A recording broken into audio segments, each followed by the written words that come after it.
Who are you? I am Lyla Kate. I'm 19. Most people probably know me under rezlaine. I make a lot of like cloud rap and shit. A lot of hybrid music. I don't know. I'm a producer. I'm a vocalist. I've done like one video. You've got more than one video. Yeah, but I've only like edited one. I want to do editing, but no one's ever taught me, and so I just use like the Windows shit. How long have you been making music for? So, when you mean music, do you mean just like playing instruments or like music? Like, when did you start playing instruments? So in fourth grade, I had my parents always did this thing where like if I got honor roll for the whole year, they'd give me like a kind of cool gift. And so one year in fourth grade, I got honor roll for like the whole thing, straight A's. And they asked me like, "What do you want?" And I got this cheap like children's like Mexican Strat guitar from a pawn store for like 80 bucks. It was the coolest shit. I didn't know how to play it though. And then in like sixth grade, I joined orchestra. I really liked a lot of like classical music and shit because like I like the rhythms and the chord progressions are really cool. Like there's a lot of chords that are hard to emulate with a lot of modern music just because like I don't know, synths don't have the same texturing and like realness as like a violin or like a cello does. And so I started with viola. I picked up what do you call it, the upright bass from there. I was doing jazz band with bass for like 3-4 years up until freshman year. A lot of like out of school things. Sometime in seventh grade, I want to say seventh grade, I downloaded like a pirated version of FL Studio because I wanted to record a guitar, and Audacity was pissing me off, and I couldn't like it didn't I couldn't play. I'm gonna be honest, it was user error. I was fucking up the entire time, and so I was like, oh, opened up this like I forget what it's called. It's the one that comes with FL Studio. It's like a metal guitar or whatever. And I did like a simple riff, and I was like, oh, that's so much easier than trying to record it. And I started making beats. In eighth grade, I started doing vocals because like I don't know. Throughout seventh grade, I really focused on beats. They were all bad, but I really wanted people to use my beats. I couldn't find anyone to use them, and so I thought like, oh well, if I start making music under a different name, and then I'd have like producer credits, and people would use my beats, even though it's me rapping on my own beats. And it worked a little bit. Like freshman year, I got a couple replacements. It was like screamo trap shit though, nothing big. It was all small SoundCloud, like nobodies and whatnot. But What the heck? Hello? um, just in like, they felt like there was kind of a lack of respect and a lack of Is care this about John Beast Mode? who's actually a victim here. That we just get crashed. No. This is the guy I interviewed earlier. He he jumped into live. It's like we're getting 2 interviews out of this shit. Hold up, I don't think he even knows he's in. Let me try and kick him real quick. Hold up. You got the moderator mode on. Yeah. What the? Disconnected. That's wild. Hold up. I'm sorry. That's crazy. No, you're good. You're good. That's crazy. But I started doing vocals because I couldn't find anyone to use my beats. Ninth grade, I started taking music a little bit more seriously. It was all really garbage. Like, I didn't know how to use auto tune. I didn't know like how to actually mix vocals. So like, one thing I should be really honest about with like music and shit, I have no fucking. I've never like. I didn't really watch the YouTube videos on like how to do things. I would just like would play with knobs, and if it didn't sound like what I wanted it to, I'd pick something else. And so it was a lot of like, God, it was so bad. Like YouTube type beats and my beats, like a blend of both. And I was doing fucking, they were all one take freestyles, like not even an idea in my head. I'd just put a beat on and say shit. And then like I'd do that for like an hour or two. The songs took no time, and so it's like 10 minutes, 15 minutes a song. I'd have like a 13 track album like every fucking 2 weeks. And it was really bad because they were all garbage. They weren't lyrics that meant anything. I was like 14 or 15, so I didn't actually like live or experience anything. And from there, I just kind of kept going at it. I don't know. It was like a. It's weird for me. Like making music's kind of like a video game. I'm not very good at a lot of like actual video games, and so it's kind of like, oh well, I can sit here, I can grind. The more time I fucking spend on this computer, like a World of Warcraft addict. Like if I sit here and fucking click the buttons every day, I'll get better. I'll level up, shit like that. What kind of music were you listening to back then? Specifically when. Well, like in your band days, and then when you started making beats. So in my like jazz band days and shit, I was listening to a lot of like God, it's so cornball saying it now. I was a big Lil Peep fan. That's not corny, bro. We're Peep fans, bro. I was a big Peep fan. I loved Young Bruh. Even like because I found Peep first like right before he died, like most people did, and then from there I heard that one song. I forget which song it is. I'm not like that big of a Peep fan anymore, but there's this one song he did with Young Bruh, and it was the coolest shit I've ever heard. Like I listened to like a little bit of Young Lean and shit too at the time, but people didn't really think that shit was cool, and so I wasn't really like listening to it. But like with Young Bro, it was like the first kind of like weird or kind of like at the time at least, because like now I know he has a couple of his shit on TikTok, but when he was first out, that was like some of the weirdest, most like avant-garde, like randomly thrown together shit, and that was like the first like really odd music I remember enjoying. But like I don't know, a lot of what my dad listened to as well. My dad is a really big like music guy. He was the reason why I was doing band and stuff, because he was like, either you're gonna be athletic or you're gonna be really fucking like talented at something. And so I had like a natural kind of inclination to music, so I never had to really try out like sports or anything. And so I just kind of kept going with it. But for my dad, he listened to a lot of like Swisher House, DSR, a lot of Houston rap. He's from Dallas, and so like DJ Screw. I was listening to Chop and Screwed shit before most like well after it was popular, but before it had like the resurgence that it recently has. Because I hear a lot of like Chop and Screw influence in certain artists. Like Icy Twat's a big one. He slows down his shit, pitches it down. He'll put like really kind of out of pocket chops. SGP as well. Space Ghost. I'm a massive Space Ghost Perp fan. Um, that's another thing too. One of my friends that I grew up with. Not really gonna name drop because we're not on like good terms anymore. But he showed me Raider Clan in 6th grade, and that was some of the coolest rap music I ever heard. Like Denzel Curry, all of that shit was really like violent, aggressive, fast, using really punchy beats. The 808s were heavy and shit, and so I was listening to a lot of that. In freshman year, I started listening to a lot of like Ruben Slick, Metro Zoo, Lil B, a lot of more like I don't know, like weird. I just kept enjoying weirder and kind of more aggressive, kind of punchy music.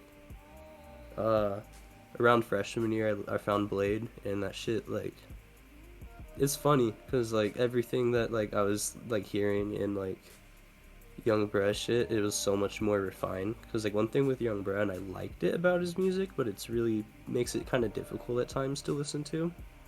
All of his shit was recorded with like his laptop mic, and so like when I started listening to Blade, it was a lot of like the kind of like trippy, dreamy vocals with like heavy auto tune, really heavy delay, reverb, like creates this atmosphere. It was like a refurbished, really finalized version of it.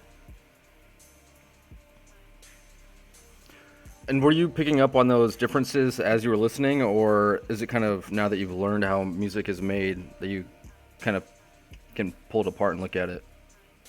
It was it was both at the same time, and like as I get older, like I knew there was a reason why I enjoyed it so much more. Like there's definitely a reason why that shit was on Spotify and had a label, even if it was independent. Like there's a reason why that shit had backing support, and a lot of Young Bros music was like very cult classic kind of niche music, if that makes sense.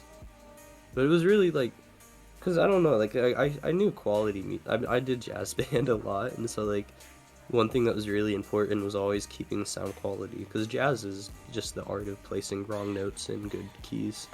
It's not really like yeah, there's taste and there's talent, but you could give anyone who remotely knows how to play an instrument a fucking, their instrument that they mainly play, have a jazz band behind them and tell them the key and they can fucking wing it.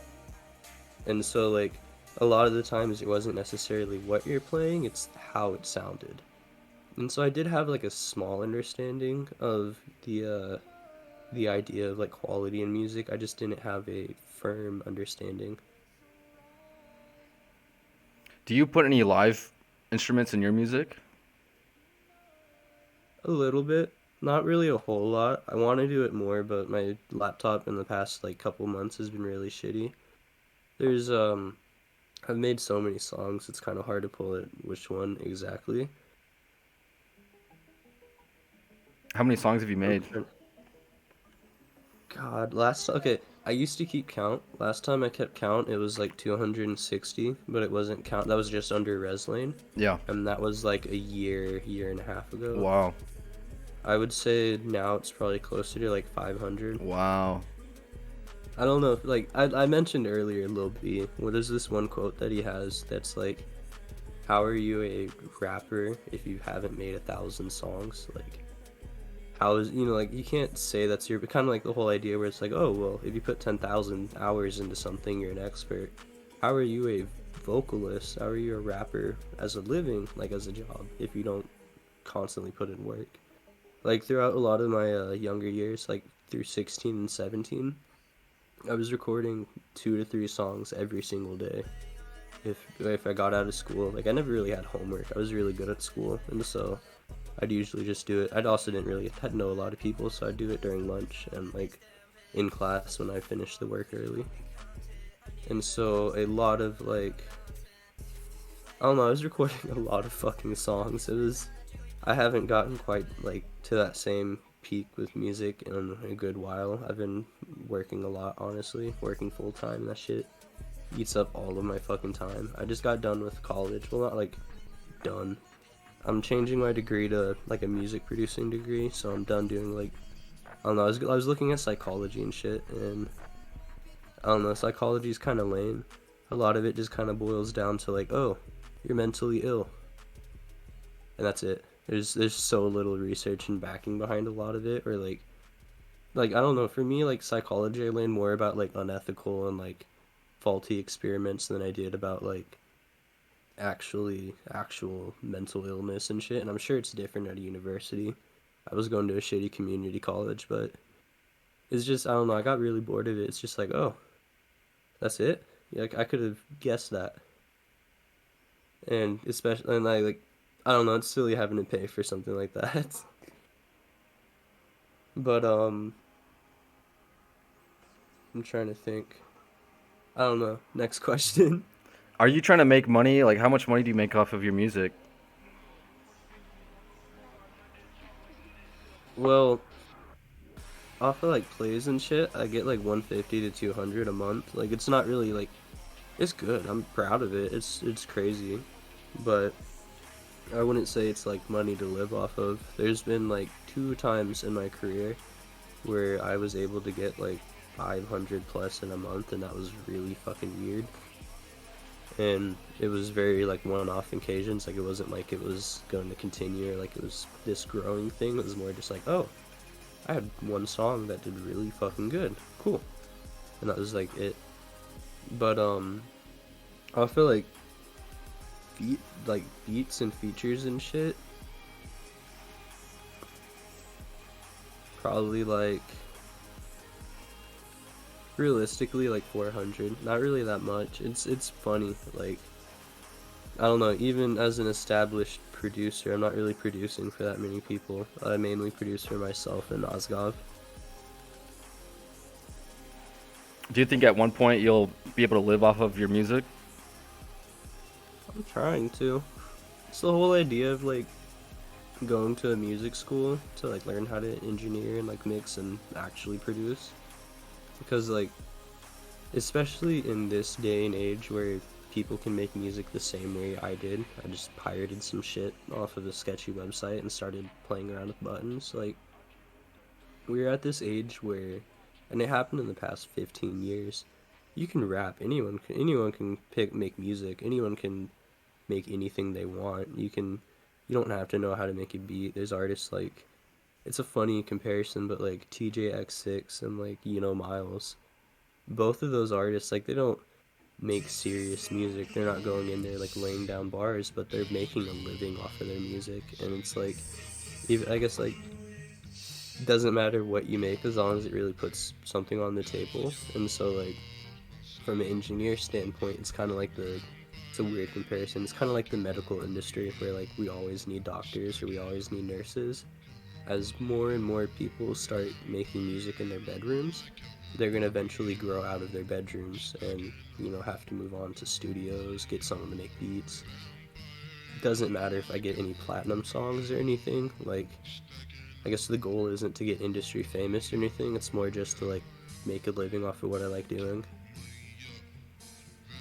What's your most popular song so far? That is a difficult question. I don't actually know.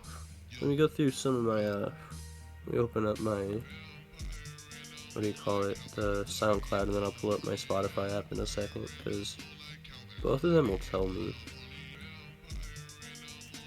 Let's see, on SoundCloud, my biggest song is Affection. It was a really old one. I don't know why it did really good. Let me pull it up real quick.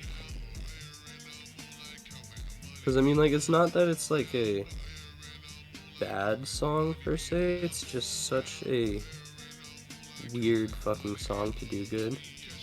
This one, I mean, it's not big. It has, like, 12K. I'm not really that big or popular like that.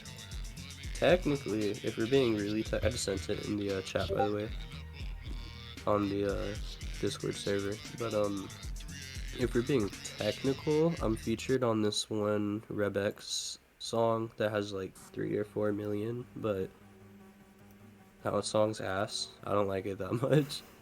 I didn't like my verse, and no one could understand my lyrics, and I didn't write the lyrics down, and so when it came to like it getting trending and shit, and people made lyric videos, everyone got the lyrics so wrong. Really? It's just kind of like so fucking wrong, because it's like, okay, first off, I'm just gonna be straight up. I've never done Molly. I don't rap about shit that I don't do. Especially when I was 16, or I think, yeah, at that time I was like freshly 16. I never even really did it, like, other than weed. Like, I wasn't really like doing shit like that. And so there was like a couple bars about like Molly and shit, and there was this one bar where it's like, I just took your bitch and she doesn't even know why. And I'm like, it's such a trash bar. I would never, like, I don't remember what it is. I mean, but it's definitely not that. That's funny. On Spotify, my biggest song is, I'm pretty sure I know it. I'm gonna be straight up. I work at a phone store, and it's so fucking frustrating because my phone's so ass. Like, it is so garbo. And it's just funny because, like, sometimes I'll sell a phone that's like way better than my phone, and it just makes me giggle. So I'm like, oh, good for you. Good for you. So technically my biggest song on Spotify is I Still Think I Need You, featuring Lyla. It's a really old one. It's one of the first songs I put out under Rezlaine. But aside from that one, my favorite song, I guess the second biggest song, is You Look Like an Angel.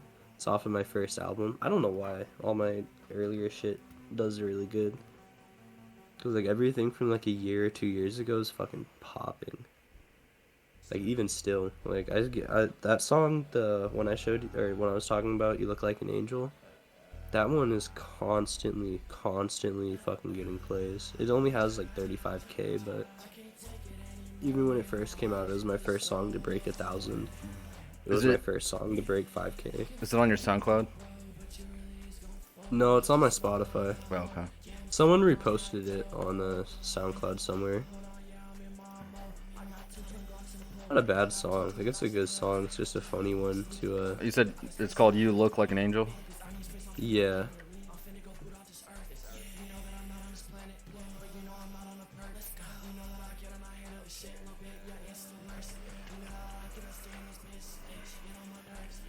It's off of my first album, #Nauseous.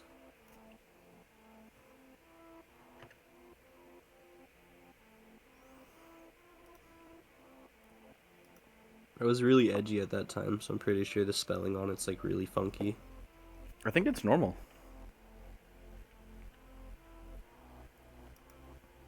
No, you're right. It is edgy. I was like, it's edgy as fuck. I wasn't even, I was, let's see, that album came out December 20th, I think. I was not even 16 for a month. Wow. Now, how did you develop this style, like your vocals?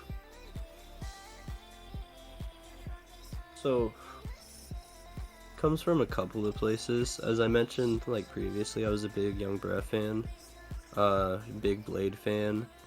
I really like Trash Vampire too. He's I'm not gonna lie, Young Breath stole all of his fucking style and swag and sound and shit from Black Cray and Trash Vampire. I'm a big Black Cray fan too, but you don't really hear it in my vocals. But with Trash Vampire, a lot of his songs, hear Nightcore them or speed them up, and I really like that vocal effect. At that time too, like in freshman year, I was kind of realizing I'm trans.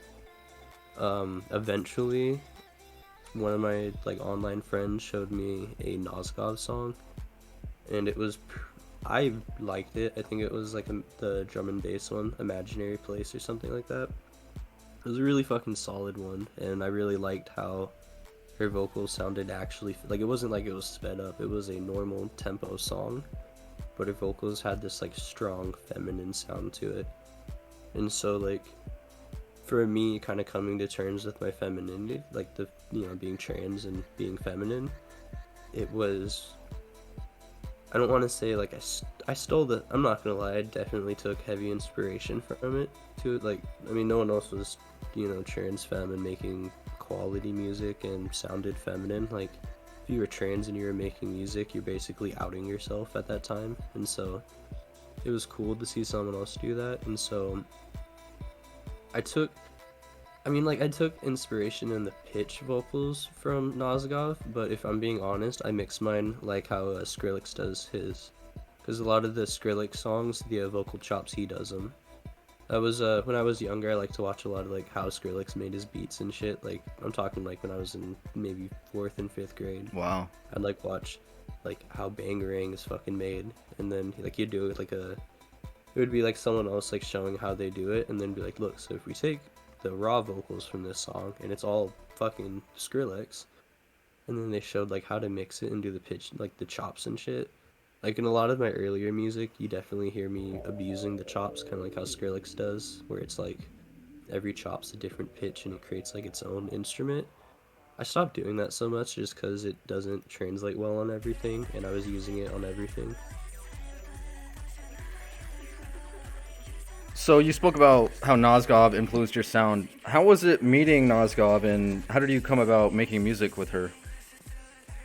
Well, so TBH, I've never actually met her in person. She's on like the whole other side of the globe, but for me it was I had been wanting to produce for her for a little bit, like after I'd gotten out of the hospital in 2021, after I gotten out of the hospital. I had really wanted to kind of like focus on music heavily. At this time I had pulled out of school and I was just doing online school. Luckily it was during COVID, so there was a lot of online school available, but it was in that like weird middle ground area where like schools are transitioning back to in person. I was just like, fuck it, I'm gonna stay online, do it for a little bit, and I never did my online work because it sucked and I was depressed. And so I just instead make music all day, and I'd just do like I'd be in the Zoom calls in the corner and I had my camera on and I'd just be sitting like this and just making beats and shit. I just like straight faced it the entire time. But I sent her a beat, and like the first beat I sent her was in March or something like that of 2021. She hopped on it and she was gonna use it as like an interlude or like some shit like that. It wasn't really finished, but she told me she didn't want the drop. And then then she was gonna work on it, but she was looping like a really weird part of it. It sounded cool. She never ended up dropping it, and so at some point I was like, oh, I want to try again. I can make really cool shit for her. In July, I sent her a beat, and it was like literally a 50-second beat. I was doing like a Discord festival, and I was making a set, and there was this really cool intro for the set that I did, and I was listening to it. It was 50 seconds. It was so short, and I was like, oh, it sounds cool. I could hear vocals on this, and she was the only artist whose email I really had, because I previously sent her shit. And so I sent her that one. Within 24 hours, she sends me back a music video, asks for my PayPal, and the crazy part about it is it was her first Polish song. What? She's from Poland, but she had never done like Polish vocals under Nozgov, and so it was really weird, like, kind of producing her first Polish song, and it did pretty fucking good. Like, I don't know, it was weird, like, especially as like my first real placement. Like with all the other artists, it was like nobody's on SoundCloud, and then I have this, like, at the time she had like I think 30 or 20 or 30K on followers on Instagram. She wasn't like big, but she had just broken like 100K monthly list and shit like that, and so it was really cool to kind of project that and kind of not like project, but you know what I mean. Like, it was a really big up going from like a nobody producer to like, oh, couple 100,000 people have listened to this song. That's, mind blowing. Did you start getting hit up by other people trying to get your beats, stuff like that? Yeah, but the thing that annoys me is a lot of people that like want beats or features are like massive fucking Nozgov groupie, like not groupies, but like obsessive fans, and so like, so there'll be occasionally where they're like, I want a beat exactly like this, and it's like a very specific song that I only really made for her, or like the beat I really only made for her, and I'm just like, and then I look at their page and they're all like dressing up like her, and they have like the same fucking haircut and taking the same style of pictures, and like, I don't know, it's just silly. And so like, yes and no, like, not cool people.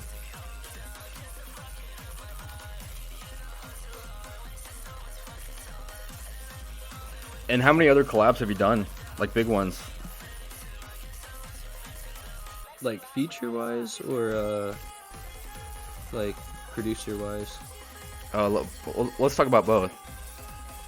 Alright, so starting with, like, feature-wise, like I said, I had that one song with, Rebex, but he made that way before he was, like, even close to blowing up. He didn't have that one, like, TikTok trending song. I have a unreleased with a Psycho, the guy that made a Broken Blood Pop. That's kind of, I'm really looking forward to when that drops. That's kind of like I'm not gonna lie, I'm having to sign a contract for that one. I've never done no shit like that for a fucking Let's go. produced, like, collab. And so that's gonna be kind of interesting. I have an upcoming collab album with Ose coming out pretty soon. I have, in September, I dropped a really big EDM album with Nozgov. And, I don't know, I used to produce for a lot of, like, really, God, I don't know, it's weird. I'd consider these artists like your favorite rapper's rapper, like, your favorite rapper's favorite rapper, kind of like really niche underground people, but, like, for me it was big because these are, like, some of my favorite artists. Like, one is DJ and Pitsu, aka KinoPro 97. It was really weird working with him because he's from the same area in Idaho that I was living in, like, throughout middle school and freshman year. And there was like 2 times in freshman year where I heard about like a warehouse show that he was gonna play in Boise, and that shit was just like really weird, like moving away from Idaho and then starting to produce for him, because he's I wouldn't say he's like a big artist at all. He's like a really low-key underground artist, Like, he's not really popping or anything, but a lot of underground artists have at least listened or worked with him at some time. Like, he's all over the place. And so, I don't know. I haven't really been doing a lot of big shit, like, producer-wise recently. I just haven't really locked in like that recently. Glowworm, I produced a bit for Glowworm. That's really it. As far as features go, I just dropped something with Youngster Jack. Mostly work with Nosgov a lot. I have a few more unreleased with like Danny Kyoko. Danny Kyoko's fire. Shout out Street Runners. Let's see. Projection. I got a lot of stuff with them. Me and Bleachcraft are always working. I'm not gonna lie, with Bleachcraft, we've had a album that I've been sitting in my vault for like over a year now that we have I don't know, we've been talking about dropping it. I have no plans to drop it. Why? What are you waiting like, for? It just doesn't fit in any of the schedules. I'm not gonna lie, I just got management. I've been trying to get like content management and like social media management for a good minute now, and I literally today got a hold of someone to help me do some managing and content management, help me kind of figure out releases. But I'm still trying to record like one song a day as much as I can. Like today I didn't really record a song. I got home, I worked all day, I was really sick, got home, took a shower, smoked a bowl, and then got on call with you. And so like today, obviously, I'm not gonna record a song. After this, I have to go to bed and go to work tomorrow. But I don't know. I'm making so much music that and like I said, kind of like with the grinding aspect. If I'm making a song like every other day, that's 3 to 4 songs a week. Every single week, it sounds better than the week before. There's no way I can drop 4 songs in a week. And so it's just this constant like, oh, I liked this song, but I like this song more, so I'm gonna drop this one first and then drop this. And the thing that fucks me up is when I push that song back, it never gets moved forward. It just keeps getting moved back because there's always gonna be better shit that I want to drop sooner. And so like, as far as like singles go, I have like 2.5 hours worth of unreleased singles. I have like 3 unreleased albums I'm just sitting on because I don't know what to do with it. I can't. Give it to me, rezlaine. Give it to me. You have most of it. The one thing too that's like hella important to know about me and Clark, I send him everything I intend on releasing. Like, That's why Rez is the GOAT, bro. The GOAT. Everything. Clark's like my main, like, hey, is this okay to drop? Hey, should I drop this? Usually they say yes, but there's like only been a couple of times where I'm like, I'm not gonna drop it. Joke's on you. No, I love when you send me music because it's always fire. Every time. Always. I try to make it fire. I don't know. I've been experimenting a lot more with rap these past couple months. There's, especially in the music scene that we're in, it's so overcrowded with people just kind of singing, and not that there's anything wrong with it. I still sing on some songs. But I try to kind of mix it and blend it a little bit more. Like, I really like a lot of like aggressive rap. Growing up, my dad, another thing he'd listen to, he was a massive Gucci Mane fan. He was a massive Chief Keef fan. He was a really big Riff Raff fan. That is a rabbit hole I'm not gonna get into. I have CDs of like rare fucking like exclusive freestyles Riff Raff used to do on fucking radios and shit. Like, that is a rabbit hole. But as far as like my music goes, recently I've been trying to do more of like, I don't want to say like Chief Keef shit, because like I live in a gated, well, I mean, it's not a gated community, but I live in a pretty nice neighborhood. Like, I'm not selling drugs to live. I don't have to shoot people. Like, there are people out there who really have to do that and live through that. I'm not gonna, play pretend. But I try to like harness more of like an aggressive kind of flow to my music, because like I said, I could sit there and just be like da da da da da da da, but there's like 30 other people who have done the exact same thing over the same style of beats. It just feels a lot smoother and kind of refreshing to take a shot at like more of a aggressive beat, kind of something that you kind of wouldn't expect anyone in our music scene to be using. And I've noticed some of your songs are a little bit slower and some are a little bit faster. What makes you switch it up like that? For me, a lot of the times it's just where the energy of the beat, because like some of the beats, like, or I guess songs, if you were to listen to it and like imagine it like really sped up or something, it wouldn't translate right.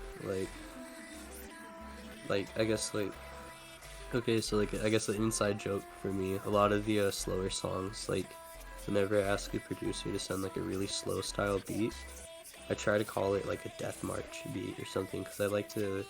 The slower ones give a lot of time to really say something and give space for that something to mean something.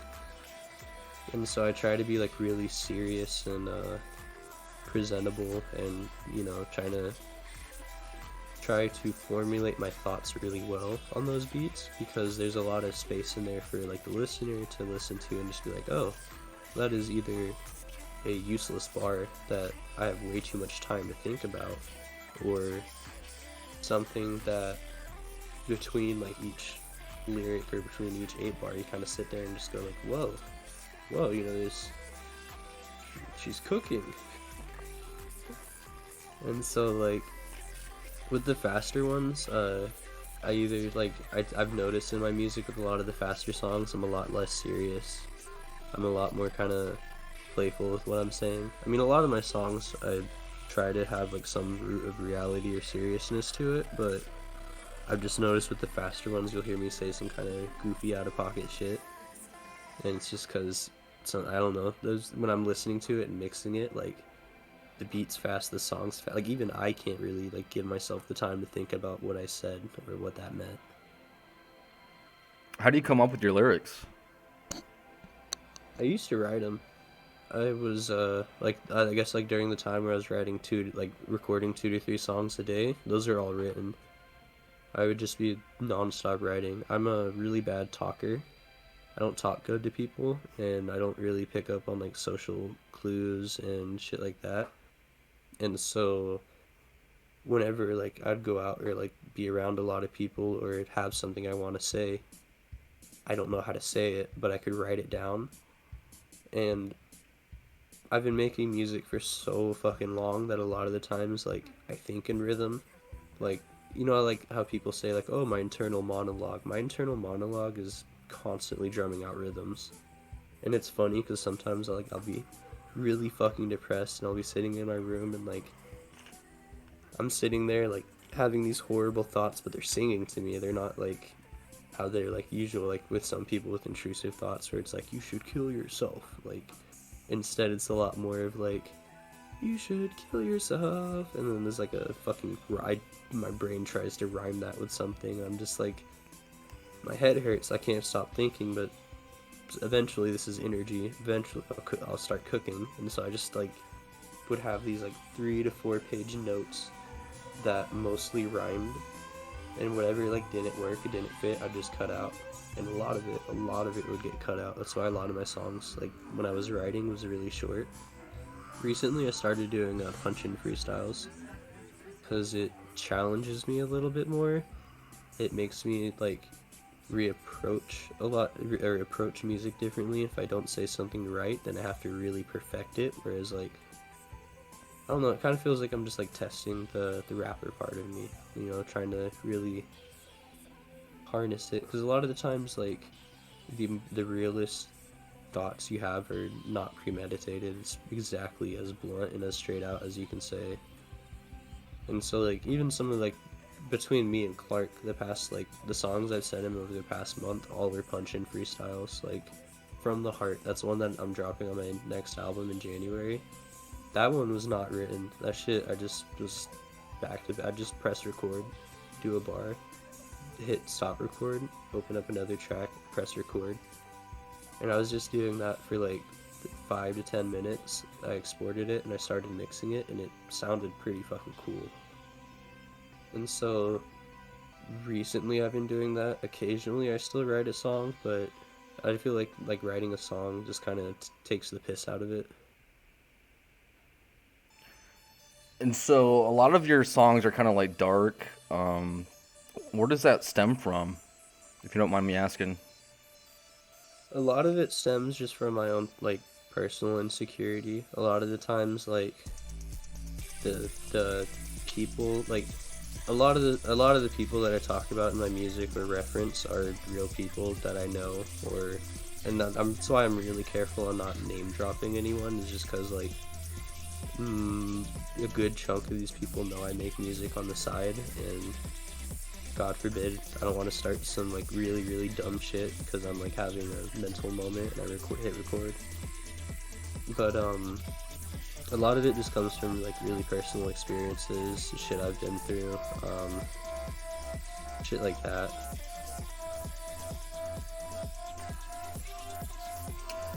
All right. Are you into fashion at all? I am. I just started making money to start affording it. Kind of funny. I would throw off my fashion, like, well, not fashion collection. It's not really much going on, but it's just kind of cornball. Like, I don't want to sit there and be like, oh, here's this expensive shirt. Here's this stupid pair of pants. Here's this really expensive belt. But over the past couple of months, so I work at T-Mobile. I get commission and shit. And so every commission check, I like to. I'm trying not to do this as much because it kind of makes it hard to save up money for music school. But every commission check, I like spaz out on myself and like go to the mall. There's this one really like.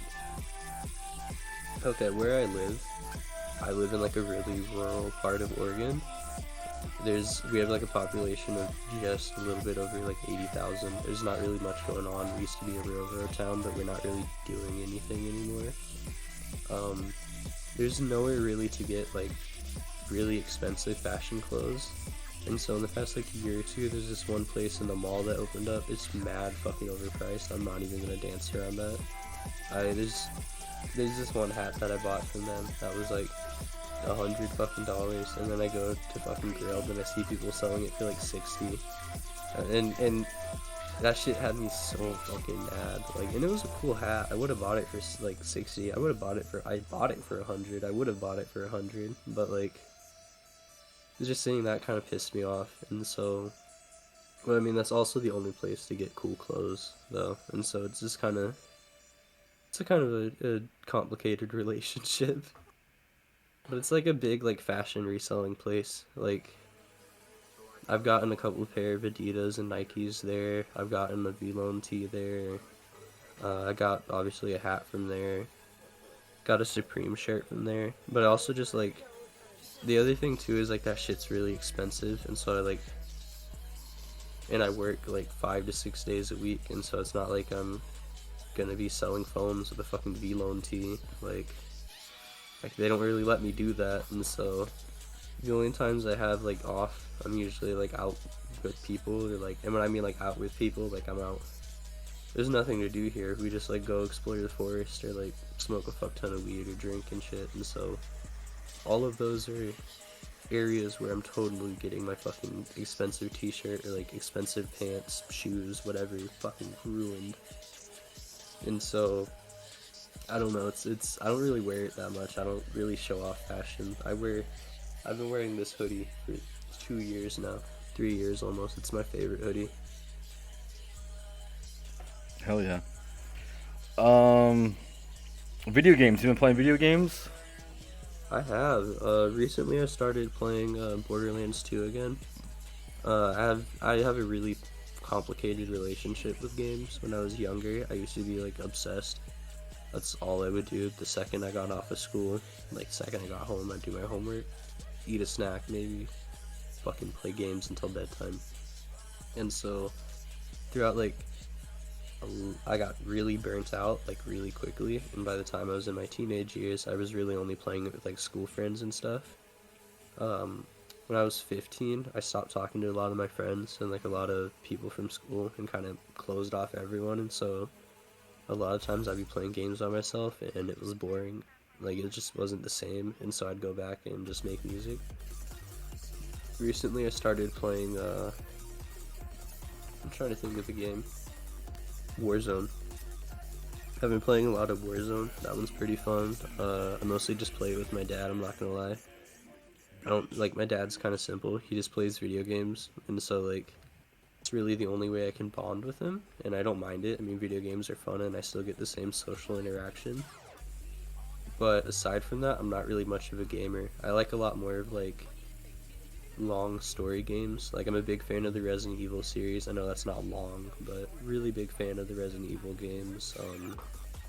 I like a lot of, like, horror games, single player games for sure. Borderlands as well. That's been my favorite since I was a kid. And so, because I've noticed I stress myself out a lot. I don't really have a lot of time throughout the day or the week, and so, like, I'll sit here. Sometimes I get, like, brain dead, and I'll sit here and I can't make music, but I'll just keep sitting here pressing keyboards until my ears hurt and my head hurts. And so, to try to stop wasting time, because that's just what it feels like, especially when you sit there for like 3 hours, got nothing out of it, it's just a waste of time. In those scenarios, I'm trying to not waste so much, and so I've been playing a lot of games and shit when I can't make music. Besides video games, do you do anything else for fun? Really? Not really, nah, just music. Like, I don't know, I'm not really, like, I was never athletic, I wasn't good at sports. I used to try to play basketball with my friends, but they'd all clown me because I can't hop for shit. I like watching sports. I like watching basketball. I'm not, like, that educated on it, but it's a fun one to watch. Football is a little silly, though. I can't get into football. Like, I don't know, I get the idea, but I just feel like the field's sometimes a little bit too big. Like, I guess that's the chaotic mindset, is I look at football and I'm just like, oh, they'd be able to fuck each other up if the field was a little bit tighter, a little shorter. Like, the coolest part of football for me is, like, watching people tackle each other. I like hockey because they beat the shit out of each other. Like, at the drop of a hat, they're just like, oh, you're better than me? Okay, let's fight. I fucking love that shit. And so with football, it's really cool, like, how aggressive some of the tackles are. Like, if you're a football player, it's kind of like the thing I said, like, you're not a rapper if you haven't made 1,000 songs. You're not a football player if you haven't broken an arm or you don't have a concussion or two. Like, and so it's just kind of like one of those, like, really kind of grouchy, like, angsty sports, and I wish there was a little bit more of that. I want to see a tighter field, and, like, maybe let's get rid of the helmets, and instead of gloves, with boxing gloves. So that that hold ball like hot potato. Oh, really? That'd be fucking crazy. That would be crazy. That'd be really crazy. I'd bet on that. You'd bet. Have you been sports betting recently? Fuck no. No. There's no money in gambling. I mean, like, there is once a fucking blue moon. I have an uncle that really likes to gamble. It's funny though, cause, like, he's been gambling for like 20, 30 years. Like, he doesn't have an addiction or anything. He does it once a month, like, for fun. He's retired at this point, so it's not like he's, like, in a bad shape. He'll do it once a month, below like $2,000 or $3,000. In the past 20 years, he told me this like a couple months ago. He's only made like $570, and I'm sitting here and I'm like, every month he spent $3,000 for the past 20, 30 something years. Like, that shit adds up so quick. Bro spent probably 100, like, because in my head, like, it adds up so quick. Like, that means every year you're spending roughly $48,000. Do that for 20, 30 fucking years. That's seriously like 300,000 fucking dollars to get 570 in return. That's crazy. Was he talking about just profits, or was he talking about, like, total? Like, total. Like, oh, it's not shit. like it's. Yeah, that's what I mean. Like, it's not like every month, like, he spends 3,000, makes 500 back. Like, no. He comes out negative almost every time. Oh, no. Yeah, you'd be losing a lot of money that way. Shit. Exactly. And so, like, after, like, growing up around that, I'm just like, oh, I don't really want to become an idiot. Like, don't get me wrong, I smoke cancer, I'm fucking no, like, I don't know, in my head it's a lot of the same thing. Like, oh, this is bad, but I like it. can't really knock him for it, but it's goofy. True. And you were speaking on how were getting like social media manager. How was your social media been before this? I mean, to be honest, I haven't really, like, literally started talking and working with him today. And so, like, I guess, like, as of currently, it hasn't been bad. I get pretty good engagement. I'm just noticing that I'm reaching a lot of people, and not a lot of people are fucking with what I'm putting out. And another thing, too, is I don't really promote my shit very well. I don't know how to promote. I don't really know, like, I don't know what people enjoy. I know what I enjoy. I like making what I like, but I don't really know what other people want to hear. And so it'd be nice kind of having someone to sit there and be like, especially someone who's not super cultured with the music. Like he's aware of all the influences and shit in my music, and he definitely hears them and like enjoys the influences, but he hasn't really listened to a lot of music in this genre or this scene. And so it's kind of nice having someone, because I'm trying to, if I want to make a living off of this, I have to have people enjoy my shit. And so it's nice having kind of more of a, I don't want to say normal listener, but kind of more like An outside viewer, basically. yeah, an outside viewer sit there and tell me what works and what doesn't work. Because he does enjoy my music, but it's just like, it's also good having someone to sit there and just tell me like, hey, I like what you're doing, but that's not it. How many other influences do you have besides like music-wise? Like in life and shit? Yeah. Okay, this is a weird way to start it. So in March of this year, I met this like really cool guy that grew shrooms, and became really good friends with him. We were making a lot of music in person and shit. Like, he was one of the only people I've ever like sat down in my room with me and recorded like I recorded my verse, he'd do his verse, I would do the hook, he'd do his verse, loop the hook again. Like, I've never done that in the same room with someone before. It's always been like pre-made songs. I'm like, hey, can you hop on this part? And so with him, he was just a really cool guy. He was really down to earth. He was really chill, and for me, I stress a lot about how I'm perceived and like perceptions of me and stuff, and I just like, because no one wants to be viewed like negatively, of course not, but for me, I like focus way too much on it, even in cases where it doesn't matter. And for him, he was kind of the first person to really sit down and tell me to chill the fuck out. Like, everyone else would just be like, oh, that's fair, but you should not think like that. And I'm like, I can't. It's not how it works. And for him, he was like kind of the first person to kind of sit there and tell me like, oh, well, what you're feeling's normal. The frustration of how you're feeling's normal. And so I'd say like Chell, that was their name. Chell is definitely a big influence in like, I guess, like how I perceive a lot of things. I don't know. That's kind of a difficult question. Yeah. I don't really do anything but music, and so like, for me, really all of the influences are musicians. I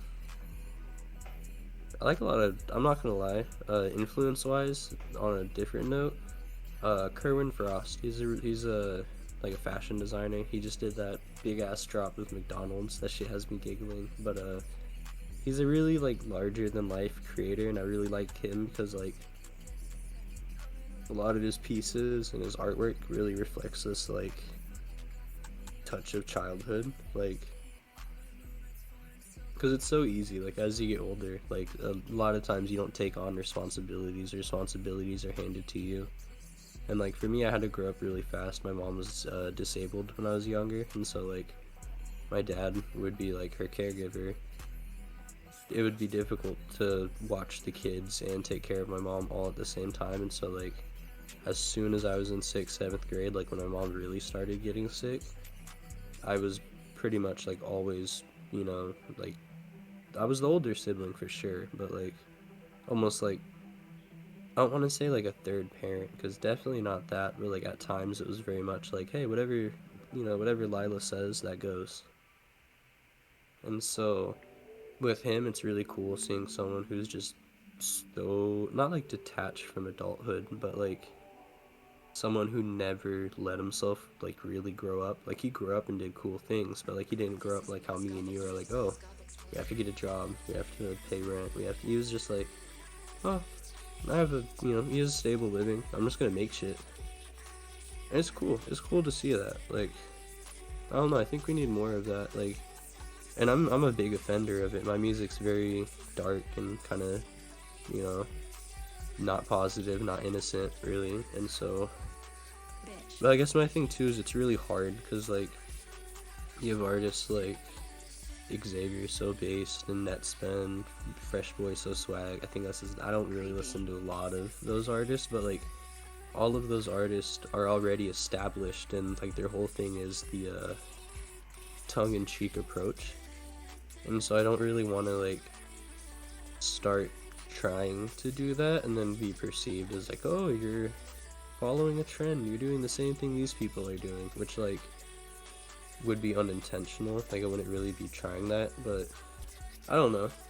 I hope that one day, I get to a point in life where I'm not so like mentally insecure and I can really focus on like, I don't know, because I used to do that shit a lot when I was younger. Like I had this one friend in growing up in middle school and freshman year who every single year, or every single Friday he would come over and stay the night. We'd stay up to like 5 in the morning making stupid fucking music, like stupid fucking music. One that I remember we did, he told me to sample Keemstar, and so I'd made like this super fucking, it was like a, I don't know, it's funny. I took a whole fucking like monologue he did for a video and made a beat around it, and it's like he's rapping, but like it's all like, obviously he wasn't rhyming, but it was just so funny to like do shit like that that's just so detached from actual like music that people would listen to.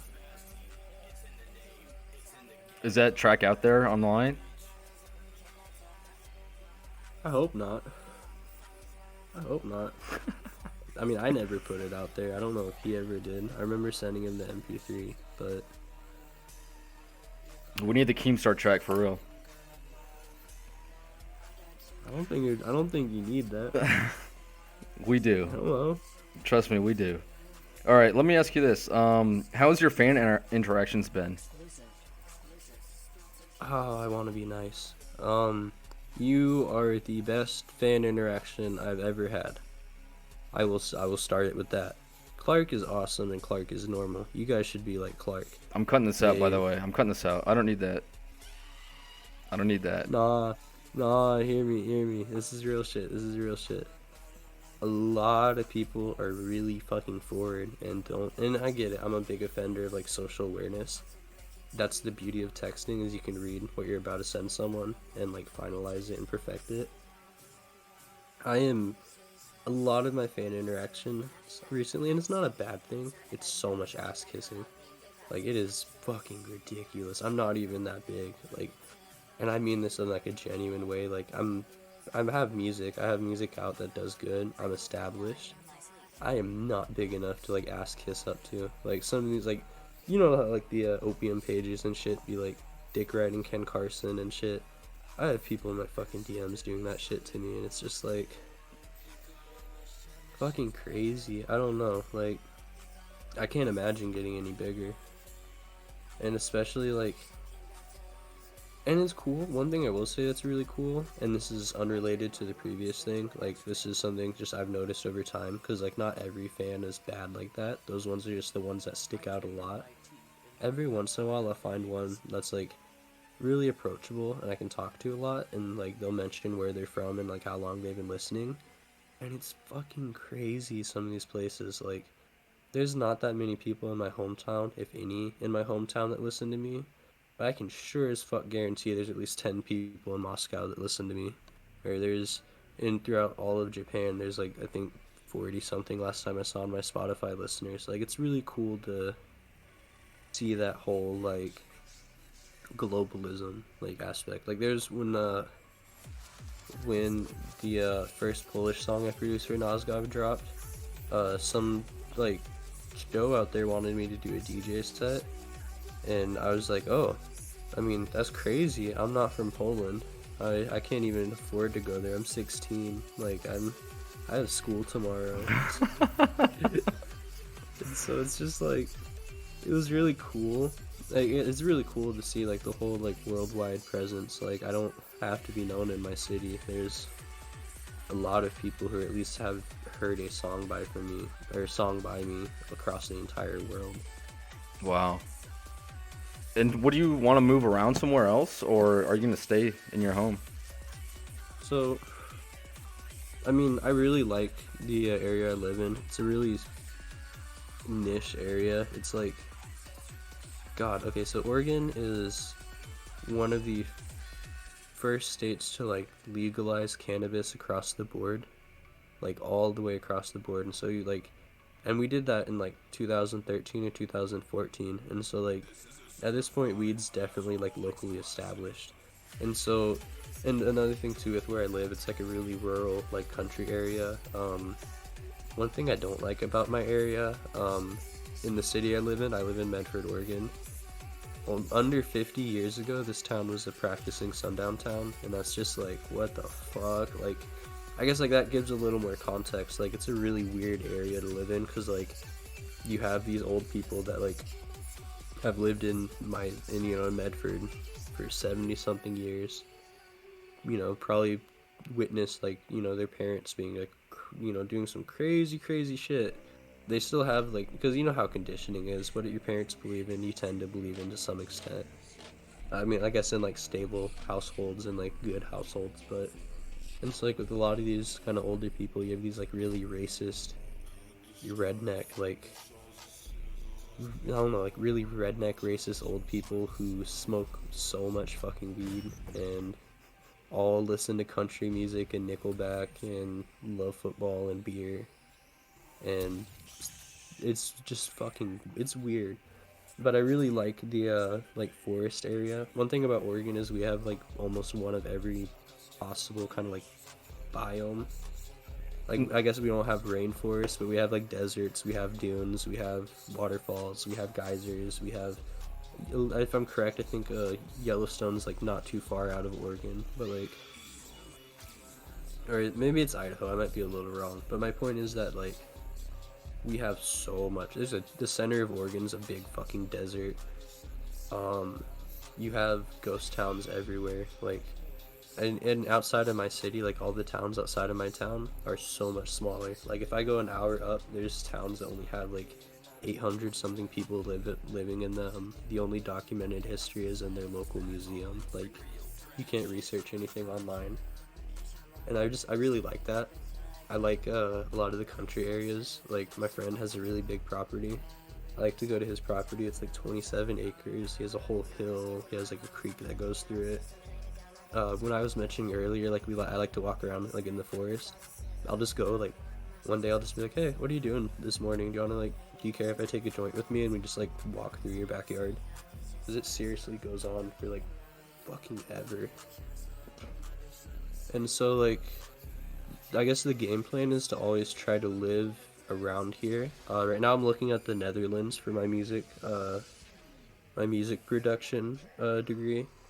I want to go to the Netherlands just because, like, I don't know, I have a lot of the producers I work really close with are in like outside, like within an hour outside of where I want to do school at, and it's a really like, instead of it being like a standard like industry music school, it's a lot more of like an artistic, you know, music school. It's gonna be a lot more of like making actual pieces, you know. And I'm gonna try to pick back up on like classical music. I really want to play upright bass again, but aside from that, like, I guess once I'm done with that, and what I'm looking at is a 2-year degree. Once I'm done with that, I plan on coming right back, like, just, you know, back where I live at right now. Because it's cool. Okay, so, like, fun fact about where I live from, do you know the band Sleeping with Sirens? Yeah. The singer graduated from the same school I did. Oh, wow. He lives here still. One of my a family friend of ours, she used to be a waiter over at Danson. It's like a popular winery out here.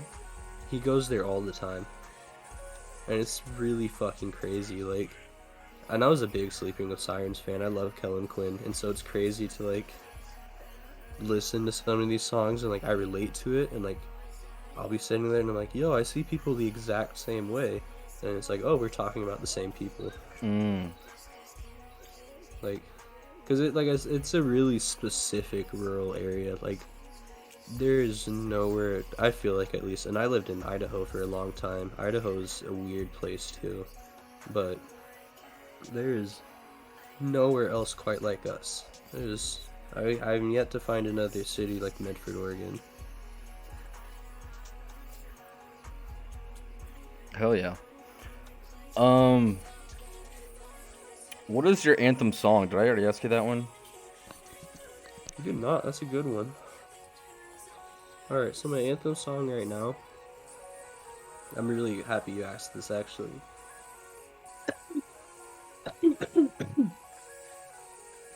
I'm dead.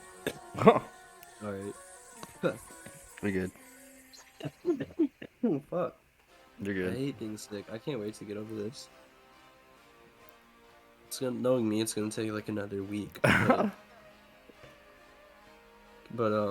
my anthem song right now has been "You" by Nash Hawkins. It's this really cool like glitch house song that I heard like a couple months ago on TikTok. I think I was just kind of like doom scrolling, and there's this one song, and the drop on it is just so like, because on the video he showed him like making it like a really sped up clip of it, like the instrumental, and it was really cool how he did it, because the way he edited it kind of like kept building up to the drop, and holy fuck, like I have still never heard a drop so fucking like precise. Like it builds up. I like the rhythm or whatever the sound in the back is, like Could we find it and play it, do you think? Yeah, it's let me pull it up real quick. It might be on SoundCloud even. Cause I'd love to show you this one. It's one of my favorites. Like, I don't know, as far as like producing goes, like I don't know. There's not, and it's small as fuck. That's the thing that amazes me. Like, I go and look for it on SoundCloud. I have songs that have more plays than this song, and it pisses me off because I really like this song. Like, not that it's like the end of the world or anything, but like this song, like for the couple songs that I sent it in chat, but for the couple songs that I have that have like a couple thousand plays, like I listen to that song, I'm just like, oh, I wish I could give him all of my plays. I love this song so much. Like he on the TikTok snippet he showed, it was like a week before he released it, and so like there'd be like a whole week where like every time I like had a minute to get away from customers at work, I'd be in the back just like listening to the TikTok reel, because the drop's just so smooth. Like, I don't know, it's I make beats. I know it's kind of difficult to make something that with so little that transitions so well.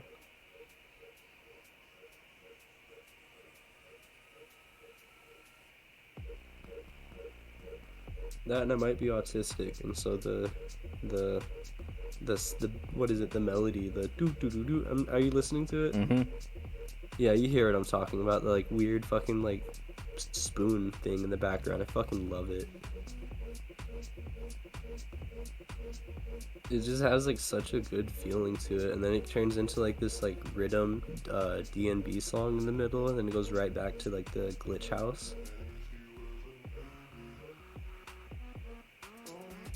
Oh And, yeah, like, it just changed. Whoa. Yeah, right, and it's so smooth, like you just like listen to it and you're like, oh, I'm nodding my head differently. Like, what the fuck?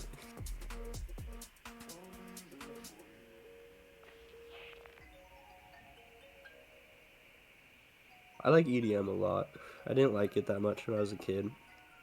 I like Skrillex, but everyone likes Skrillex. I liked like the video game like EDM remixes, but everyone as a kid would watch those. That's like, even if you're sitting there like, I never watched it. Yes, you did. Everyone's watched a Halo EDM remix, or like a fucking Nintendo, like the what do you call it, the Legend of Zelda one. That one's a banger. But like aside from that, I was never a big EDM fan, and so like with producing, I really like the rhythms. Like EDM really has this like, I don't know, the way I feel like it is like this triplet feel where it's like do do do do do do do do do do do do do do do do do, and it's really cool because it's like a march kind of like, or like, have you ever seen Monty Python's Holy Grail? Mm-hmm. You know when they're riding the horse and it's just some guy beating coconuts together? Yeah. Yeah, that's what it sounds like to me sometimes, but it's like really it sounds good, but it's just a really like do do do do like set rhythm. Like it's not going to be too much that you don't expect.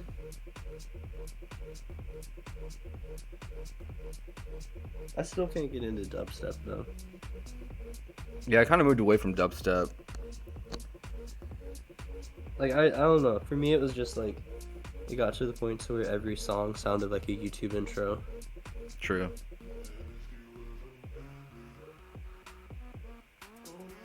Let's see, what's another anthem song? 'Cause there's a few that like whenever they come on, that shit just like changes the mood for me.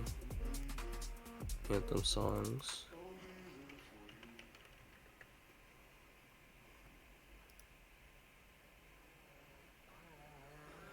I'm pulling up my Spotify playlist real quick. There's a couple that I've been listening to a lot, like a lot recently. Let's see.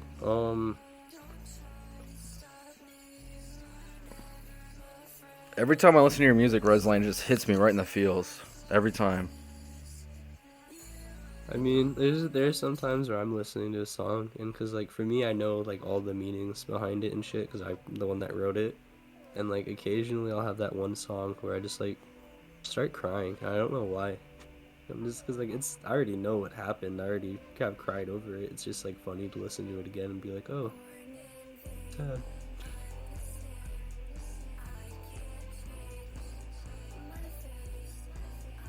While you're pulling that up, let me ask you this question. What's your advice for other artists?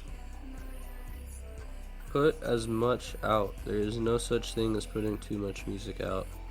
I will say there may be a point of time where like you'll listen back to some shit and you'll be like, oh, that's not that good. That's the beauty of deleting it. But in order to like truly like, because I mean at the end of the day everyone wants their music to be heard to some extent, put a lot of music out. Like I guess like if you have like 2 songs, like yeah, you don't have a lot of chance for people to listen to you. If you have 10 songs and you can manage to make them all pretty fucking consistent, you should be doing that. Like should be focusing on that, especially like if you don't have other obligations in your life. Like if you have 3 to 4 hours a day where, or every couple of days you have 3 to 4 hours where you don't do anything, maybe download or see if one of your friends has a FL Studio link and just like download it, or you can find them really easy on online. Like you don't have to buy it.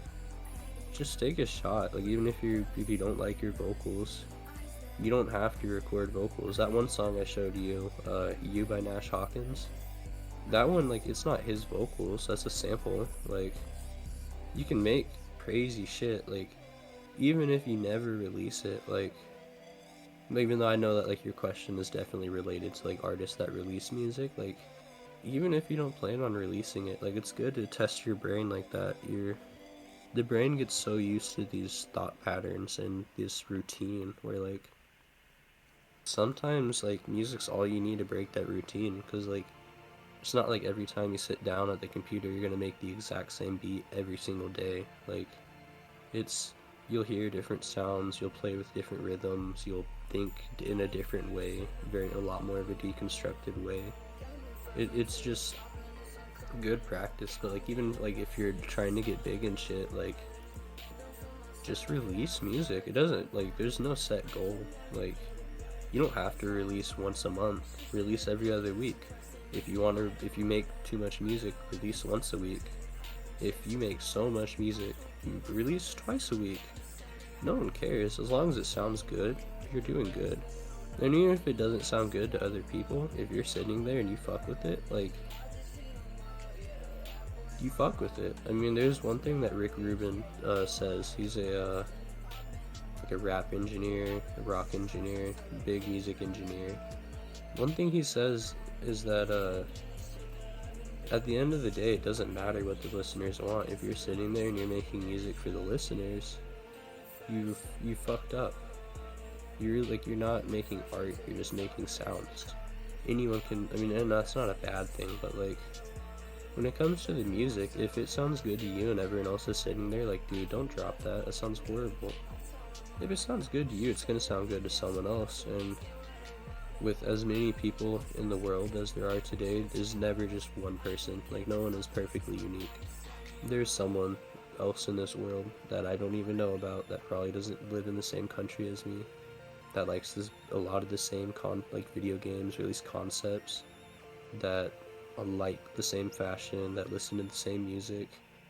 I mean, you see it with a lot of the Playboy Cardi fans. You have like 30 of the exact same people, just like damn near the exact same outfit, like head to toe, same hair, same fucking attitude and way of talk. And it's just like, you know, if there's two people in the same room as me that are the exact same, they just, you know, the person that's just like me might not be in this room. The same goes for the listener. Like, yeah, you know, you might drop a song, you go a week or two, that song only gets like 100, 200 plays. That means 100, like, I mean, yeah, I guess, like, not every play means someone likes it, but that means at least 100 to 200 people saw your song and clicked on it. Like, it's not bad, especially when you break down the likes. Like, okay, 10 people liked it. There's not just 10 people in the world that like anything. There's 8 billion people. The possibilities are so low. And, like, even if your, like, main focus is to get heard and to get big and, like, get industry and shit, like, I guess from there it's just like, I mean, if that's what you want to make and that's what you want to do, then it's the exact same thing I'm talking about. Like, it's just a different way of looking at it. Where for me, I like a lot of like different kind of avant-garde music, and I like anything that kind of tests my understanding of music. There are people who also just really like this refined thing. Bach is one of the most renowned musicians in the world. He would shit himself if he heard rap music. He would not fuck with it. That doesn't mean that the rappers are bad, or that doesn't mean that Fox doesn't know good music. It's just not his shit. But we also look at, like, you know, like some of these artists, and sure, a lot of these artists are as big as they are because things like the internet and social media exist, but like, at the end of the day, like, more people listen to Kodak Black monthly than they do fucking Bach. More people listen to Kodak Black in the past year and it's a weird way to break it down, but like, I can walk into a room and I can be like, hey, what's your favorite, like, top 5 21 Savage songs? And then, you know, turn around and be like, alright, what's your top 5 favorite Bach songs? What's your favorite Beethoven song? I don't know any. And so it's, you know, who gives a fuck, I guess. Like, at the end of the day, like, there's effort into it. Even when I was making, like I mentioned way earlier in this, you know, I was mentioning that I was, when I first started, like, doing vocals, I would just sit down and say random shit, make an album in one sit down. Like, there was still art to that, it just wasn't, it's just a different type of art. Like, the way my head perceives it, it's like battle rap. You would never, no one is walking around downtown with battle rap in their headphones, but if you go to a battle rap show, that shit's usually kind of cool. Like, it's a very unique experience. Those battle rappers aren't bad rappers because they don't sound, it's just, it doesn't translate well. Those albums didn't translate well. For me, it was more the experience of, like, sitting down and making it. And so I guess, like, from a musician standpoint, embody what you have. If you're doing anything at any point in time that you're sitting there and you're like, oh, that sounds cool, oh, that sounds different, or like, Even if it's just like, oh, I like how that one hi-hat in this song sounds. Try it again tomorrow. Like, from a producer standpoint, there's been so many times where I've kind of will play around with the beat for a couple of days. Like,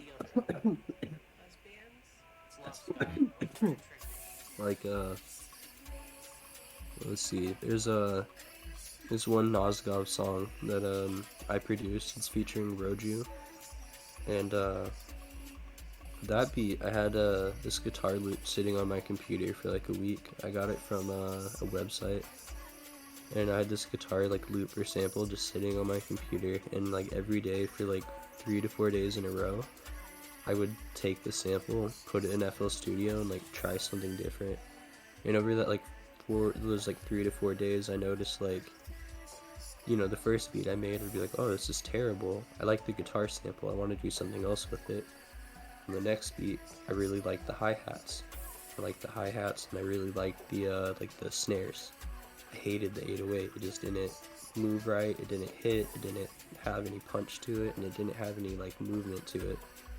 And so on the next one, I changed the 808, and I kept very similar, kind of like clippy, like high-pitched snares. And then on the final version, I was listening to it, and I was like, the only thing this is missing is like really, one, it's missing really like trippy kind of like effects where it loops out and like reverses and chops and shit. And the other thing it was missing was missing variety. Like, I liked the drums I was using, but I was using them all at once instead of spacing it out and like introducing some here, it'd go away, and I introduce new ones and then like combine them and shit. And so like, I don't know, sometimes just reapproach it. There's been, you know, I even when I make a song every single day, if all of those songs were intended to be released, I'd have more than 2.5 hours of unreleased music. I mean, 30 days in a fucking month, a song is on average 2 to 3 minutes. Like, that would be 2.5, 3 hours a month. I make so many songs, and I'll sit there and I'll just be like, oh, this isn't it. And then, you know, reapproach something with a similar theme or like instrumental.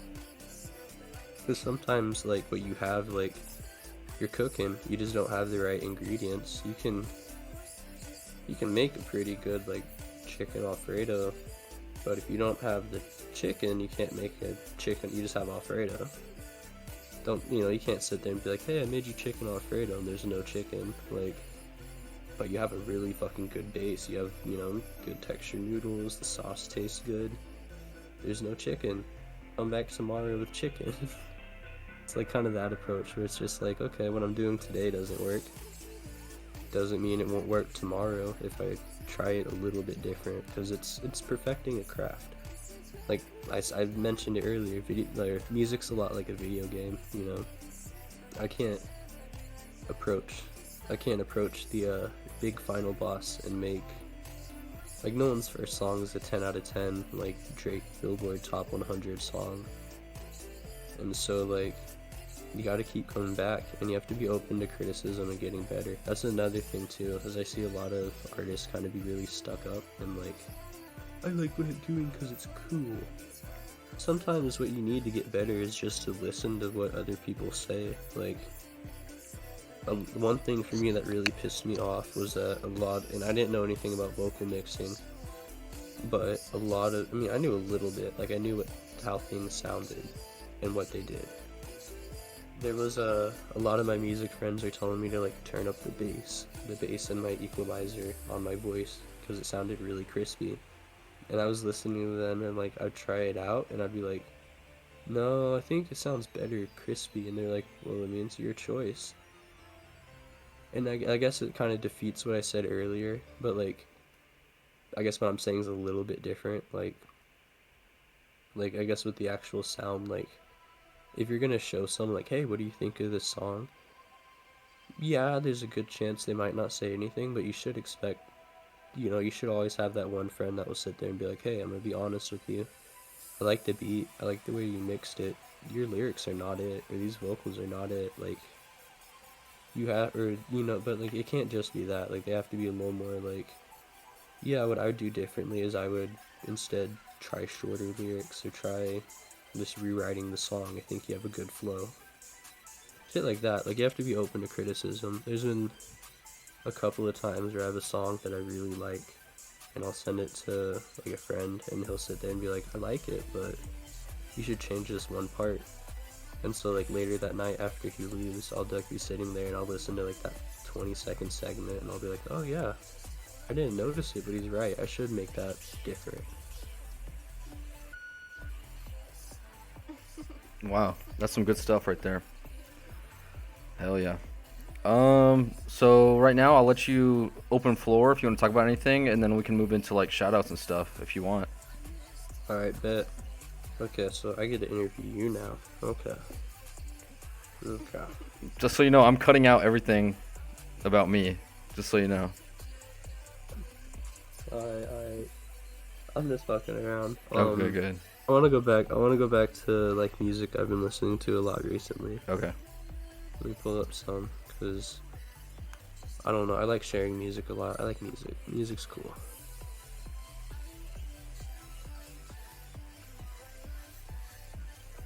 I don't know, it's been rough recently because I haven't had the time to like sit down and listen to music like I really want to. Like, I'll listen, my headphones, I'm wearing my earbuds, like my actual earbuds. I'm wearing Xbox headsets, but like, you know, the ones that normal people wear when they're walking around and shit. Those, I gave those to my mom a couple of weeks ago, and so I haven't really been listening to music as much as I used to. I say used to, like I stopped, I just don't really have time.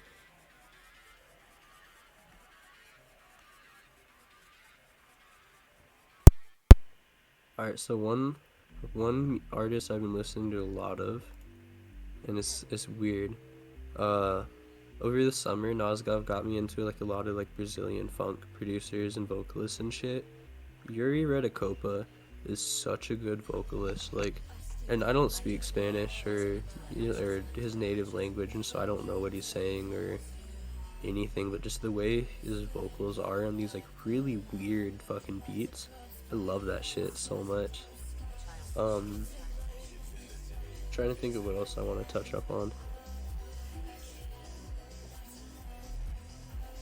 I don't know, I guess we can roll into shoutouts. You want to? Alright, so I think I'm ready. So, number one, shout out gymclark. That's my homie. That's my bro. He's been a good friend of mine for almost a year now. Holy shit. Yeah, it's been a year now. God damn, because I remember you were the first person I sent, It Was a Blessing unreleased to, like the full album. Damn. Yeah, shout out gymclark. Shout out Nosgov and all his Spaz team. Shout out Glowworm. That's my homie right there. I love Glowworm. Chels is so talented. She's cool. Buy her beats. Shout out Ose. He's one of like the few like outside of like friends and shit, like music artists that really have been telling me to keep going and like keep my shit up and actually cares about what I put out, and it's nice to have that mutual relationship, like, because I care about what he puts out. I listen to everything he puts out. He wouldn't drop shit on Spotify if I didn't beg him to, like, and so it's really nice to have that shared mutualism. Like, I've never had that with music before, like someone who's sitting there and just like, no, you gotta keep going, like, you got something going. Let's see, shout out Winnie Left, shout out fucking Fiction and all the PDA, those are homies. Shout out Stunna, Street Runners, shout out fucking Danny Kyoko, shout out, God, I could just go through my fucking following. Shout out Oxy, that's the homie too. Fucking shout out Nate, fucking shout out, God, I can go on forever. Go on for fucking an hour. I don't know, it's crazy, because like there's a lot of people throughout like this music shit. I've been doing it for 3-4 years, like seriously. I guess 3 years. There's a lot of people that like, and sure, with a lot of shit, like, you know, shit happens, we stop talking, but I've met so many amazing, you know, artists and thinkers that like, you know, kind of changed for me how I even make music, like, or how I approach music. Shout out Tegan. That was someone who I was always real cool with. Shout out Olive Garden. Shout out Essence. Shout out fucking big shout out to Bleachcraft. Goddamn. Like massive shout out to Bleachcraft. Big shout out to Scout One.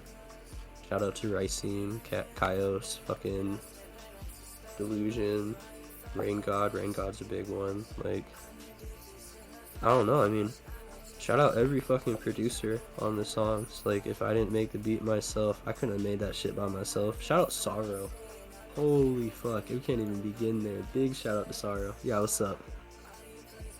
No, I'm saying shout out, bro. That's my shout out. Oh yeah, yeah, fucking Sorrow.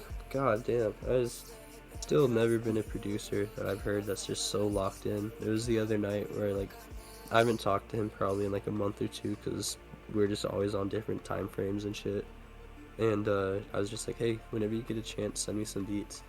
I fucking wake up and he sent me like 70 something beats, like, and he's like, yeah, these are all recent. Like, what the fuck? Like, big shout out there. I've been making so many songs produced by Sorrow. I don't know if we're gonna have another album or not, but everything that we've been recording is super solid and kind of different. At least, like, I feel like it's different. Fucking shout out Paul 4K. That's a big one too. I'm featured on his album coming up pretty soon. His producer album. Shout out Pearlblade. Pearlblade's cool. Fucking big shout out to Meta. Yeah. I mean, did I name everyone? Shout out XOXO Switch. That's a big one. Astral Projection. I mean, I already said all the Spaz team, but you know, Astral Projection. That's make fucking hits. Shout out J-Soul. Big shout out to J-Soul. J-Soul is one of those producers. I'll just be sitting there like, hey, like, I don't even directly ask him. I'll just post on my story like, hey, does anyone have a beat like this? And J-Soul sends me 10. Like, big shout out there. Yeah, fuck. I think I'm out of people. Hell yeah. You got any plugs? And by the way, when's the merch coming out? I don't have any merch, to be honest. I have an album dropping in January/February that I want to do shirts to or for, but I paid for the cover art and I don't know if I technically own the cover art, and so I don't really want to like do something and then like later down the line like someone's really fucking mad at me.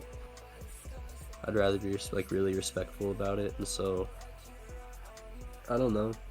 A big thing for me is I can't find a good vendor. Like, I've made Teespring t-shirts, but who the fuck buys a t-shirt off of Teespring? Like, it's not the same. Like, it's a Gildan t-shirt with a Photoshop design printed on top of it. It's not an actual, like, merch. And so, I don't know. I'm trying to eventually get something cool out. On some different shit.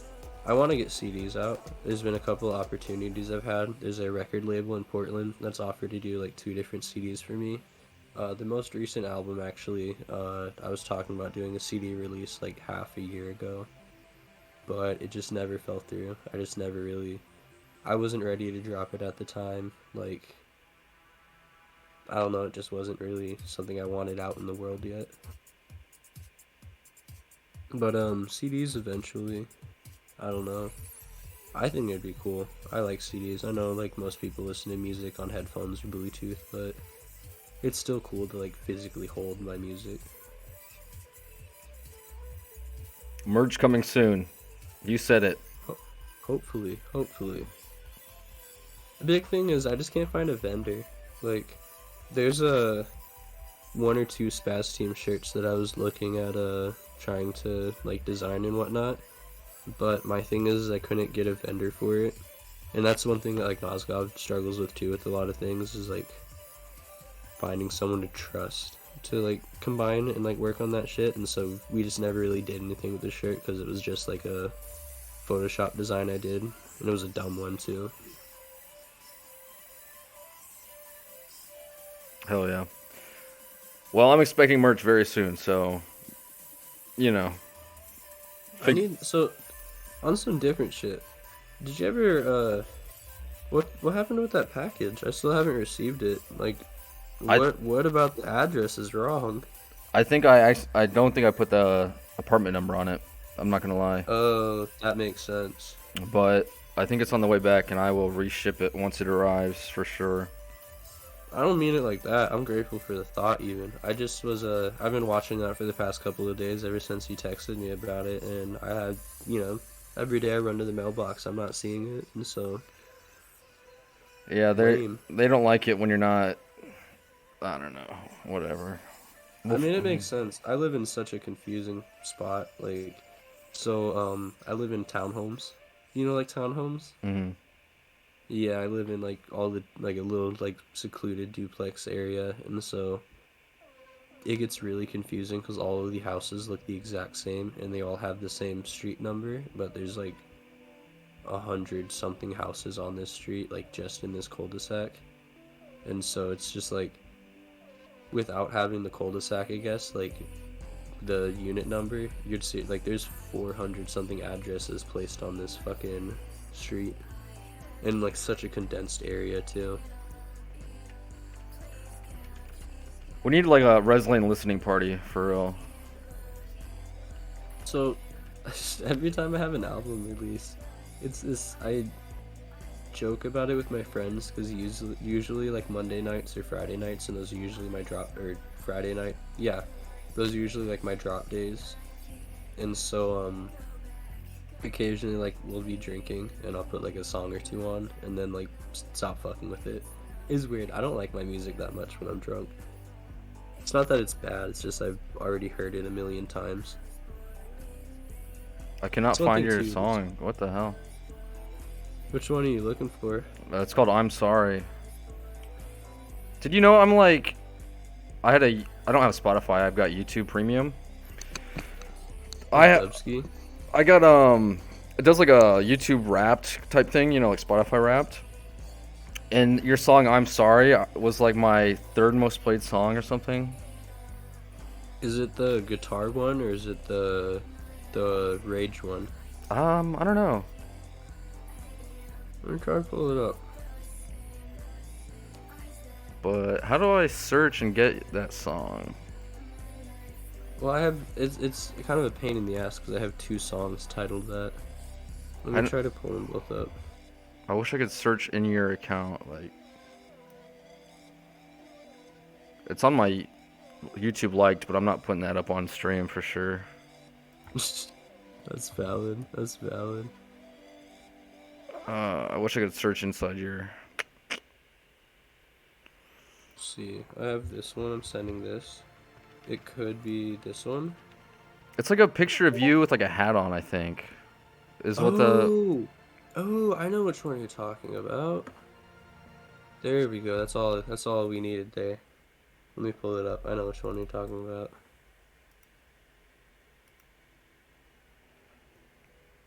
I look like such a nerd typing because the mic's in the way of like most of the keyboard.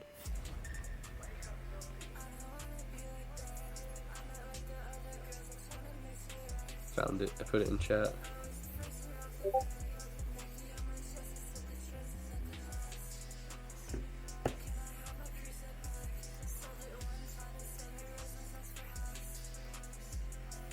Yes, this one.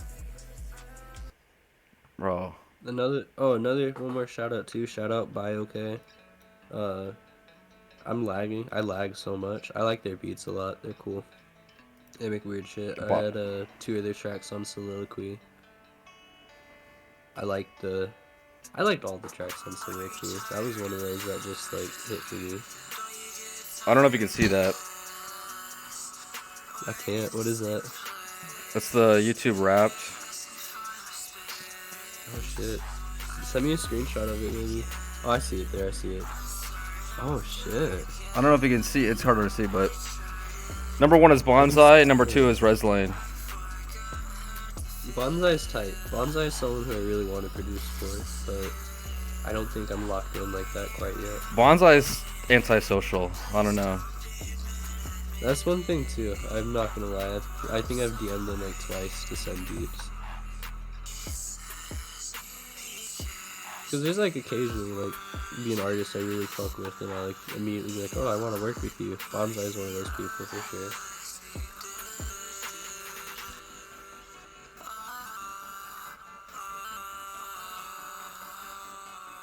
Shit.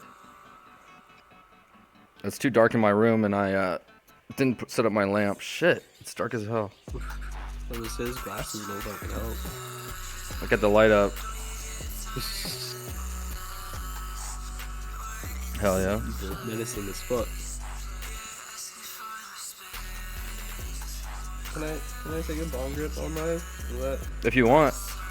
Does that terminate? I just don't know how Twitch's rules are. I don't know if they care about that shit or not. Did I already break it up? W if I did. I did.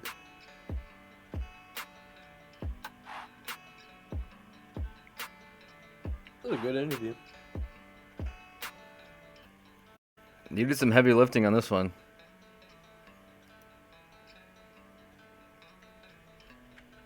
I don't know. That one's not like that good. I meant on the interview. Oh, I feel you. I feel you. Hold up. I don't want this to autoplay. Oh shit, it's gonna autoplay. Reslaine's the goat, though. Reslaine's the goat. They don't know. You know what I've been listening to a lot recently. I really want to sample it. I don't know how I'm gonna sample it though. The Double XL Freshman Cipher, 2016 with like Denzel Curry, Kodak, Lil Yachty. I just like watched the- that. Yeah. Dude, I love the fucking I mean, it's a shitty beat, but I like the melody. The beat's so fucking bad, but the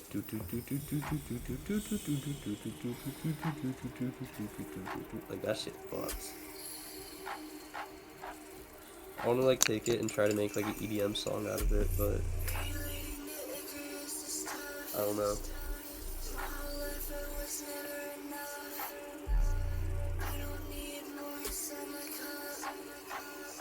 Oh, that's a good one. Which one's that?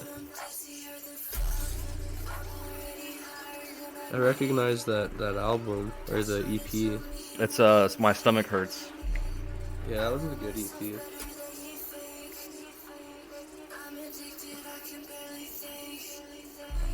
That one's a good one. Honestly, that one's a really fucking good one. I like that EP. It's focused really heavily on like it's goofy. I hate the fact that I smoke these so much, and these fuck up my appetite, and like I can't eat. Like I really don't eat that much. I maybe eat like bare minimum, but it's just because I don't have room for it, and like my stomach hurts a lot because of it, and so like I don't know. That album was like there was like 2 weeks I tried to quit and I went cold turkey, and like 3 days into like that I started like making those two songs. I mean, I think I made them both in like the same day because like they have that really like I don't know. Whenever I listen to them, they have like such a continued feel to it. Like it's almost 2 in 1. Especially because both songs have the exact same hook. Oh, every time I look at this music, man, it's like a lump in my throat. I can't even explain how much I love this music. Thank you. I try to make shit from the heart. I know it's like kind of a goofy way to put it, but I really try to approach it seriously.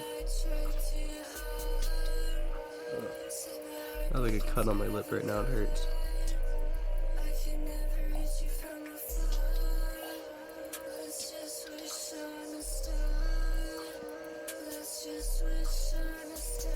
It got me in my feels listening to this, man. I gotta stop. Which one are you listening to? Wish on a Star. Oh, that's a good one. That one's funny. That song's been on like 4 different beats. It's been sent to like 3 different people for features. That's why the song has such a long empty part at the end of it, where the beat just rides out, because like I couldn't find anyone to hop on it, and so I was just like, I'll just let it ride out, let it talk for itself. Where is this one I'm looking for? It's like Spider and Deity? Dude. Why is your music so good? Do you want to play some unreleased shit? Hell yeah. Let me link some shit. I've got some cooler ones I want to show. I don't know, I've been liking some of the stuff I've been doing recently.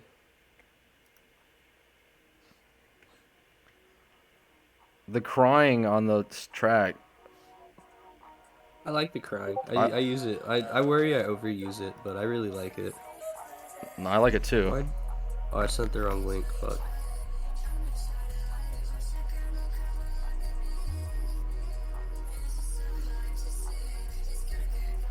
Oh, wait, which one did you send? Oh. There we go. I sent the wrong link.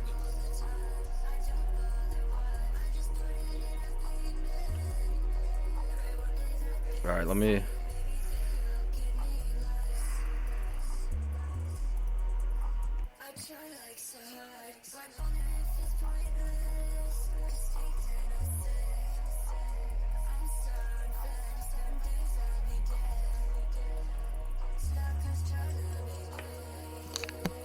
All right, new stuff.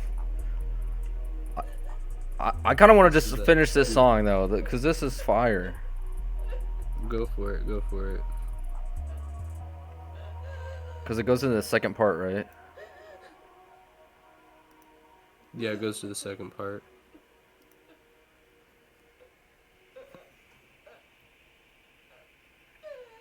Fucking. I was just listening. Sorry, I peeped in the stream for a second. What song are you listening to? It's so familiar. You don't know your own music? Come on. Come on. I never dropped that one on platforms. I like. Damn, Sanzai's another one that I want to shout out. Oh shit, there we go. Can you ask why her SoundCloud URL is Plastic Girl 1? It's oh, it's such a weird, so weird explaining it. It's like a tongue-in-cheek way of explaining being trans. I don't, like, it's a silly way. Like, I'm a girl, like, obviously, but like, sometimes I feel plastic as fuck. Like, I don't know, this is part of like the whole gender identity aspect of it, where it's like, maybe like, so much of like, I feel feminine obviously, but like, almost feels like a mockery. And out of all the people I grew up with, I was the first plastic girl I knew, so.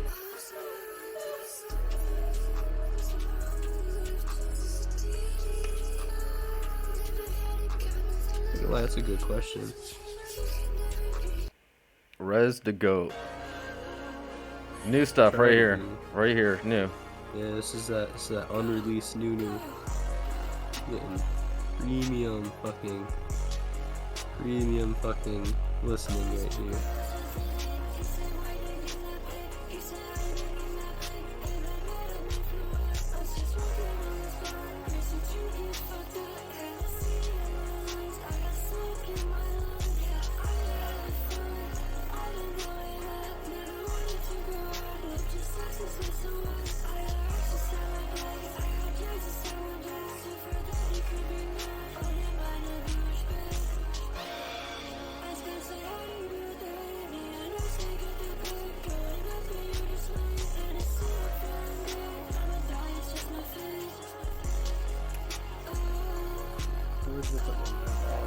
Lighter on the whole other side of the room. It's fucked up.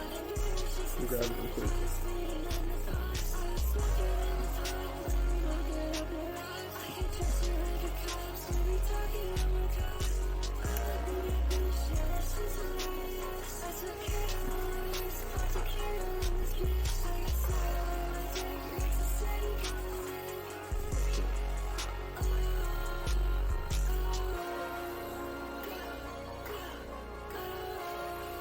How goofy do I look?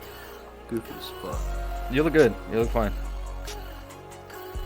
I always feel like a gamer mode when I have the headphones on like this.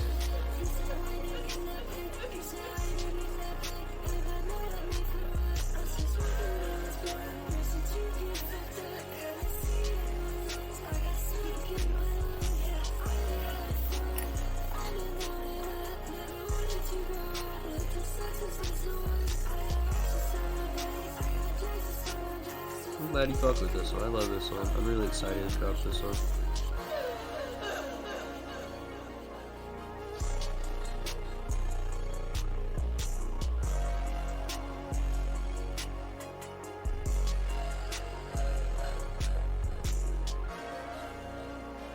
You know what I hate though? What pisses me off? Let's hear it.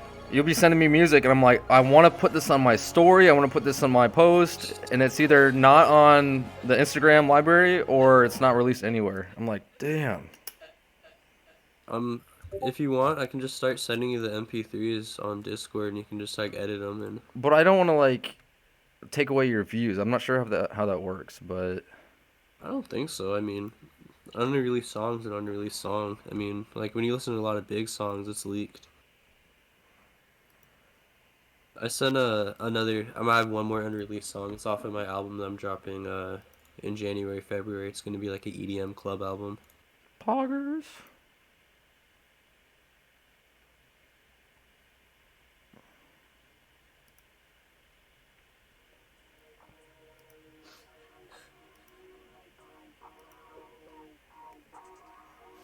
Cover art goes crazy too. I got that the other day. Shout out. Shout out. I don't know how to say their name, like Seth Q or some shit. Wait, this No is Fiction's in this bitch. this isn't Yo, new. where Hold were you? on. What the heck? Fiction, where were you when I was like shout out? Oh, I played the wrong Where were one. you when I was like shout out PDA? I think you sent me the wrong link, or did I click the wrong one? I think you clicked the wrong one. No, I 'cause clicked it the wrong should- button. Hold on, I'm stupid. Oh, okay. I clicked the one that was in queue. Spinning around. I like that song, like Skinny Sluts or whatever. That was good too. That one's a good one. I need to hit up Ashes. They've been really busy doing a lot of like industry music shit. Can't knock them.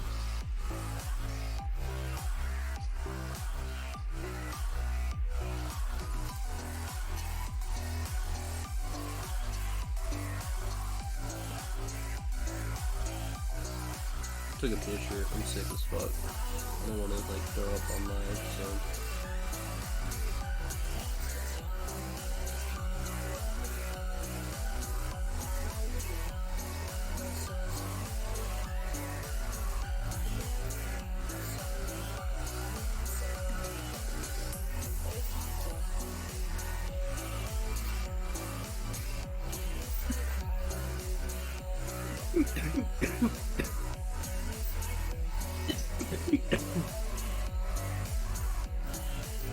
The cops are so they can't leak it.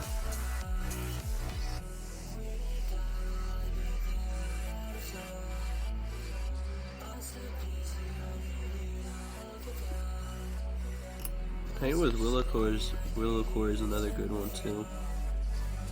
It's That already. one's been out for a while. I don't know if you've heard that one or not. I'm pretty sure you have, Clark. That one's pretty good. What's it called? Paint. It's by Willowcore. I'm featured on it.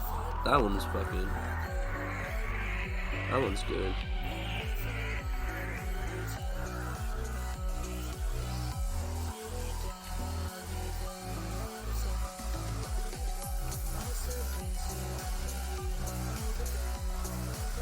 Yeah, that one. That's a good one. Oh, I gotta ask you about this other one. I'm all ears. I'm all ears. You've got one on Clover. It's not this Bleachers one. It's what is it called? Dude, I was in love and I couldn't find it anywhere. Let me peek real quick. I'm gonna be honest. I didn't know I had anything that dropped on Clover. I think you're on it. Is it the one with Tracy? It's got this album art, the castle, but I don't think that's the song. I'm trying to think. Hold up, I'll pull it up on my phone. Oh, my phone's. Castle. I know which album the Castle is. I'm trying to go through it real quick.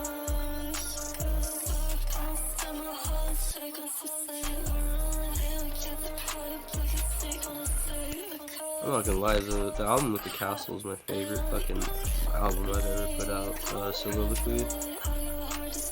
That one's just at such a quality level. It might be Soliloquy. Do you remember if it was featured or if it was solo? I don't remember. Hold up.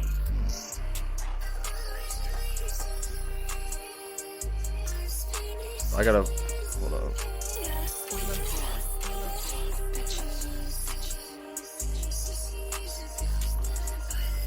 I spelled soliloquy, right? I thought I spelled soliloquy, right? I don't know.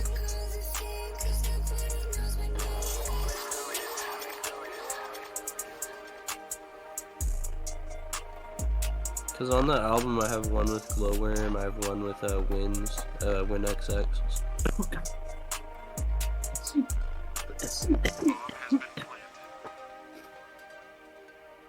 Bro, fuck this sickness. I can't wait to stop being sick. Stop being sick. Bro, whoever made me sick is fucking plotting on my downfall. Shit got me fucked up. It's Artemis? Bleachers? Artemis? Bleachers?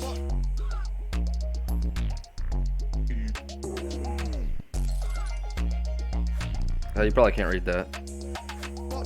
I gotta turn this down, hold up. I'll read it out. Is it the one with like a fuck ton of people on it? Yeah. Oh yeah, that one's a good one. It's Mimikyu, Rezlaine, Glowworm, Willow, Karma, Spiral, Riffy, Bleachers, Artemis. I don't know what the hell that... That one's tight. I need to be doing more with Clover. Clover is Mimikyu / Flesh Circus / Insects Collective. Now They it's... keep changing their name, but And of course I can't search it. It's not popping up, dude. What the hell? Is it not on SoundCloud or something crazy? I found it. It's hashtag C_L Clover. Oh, fuck.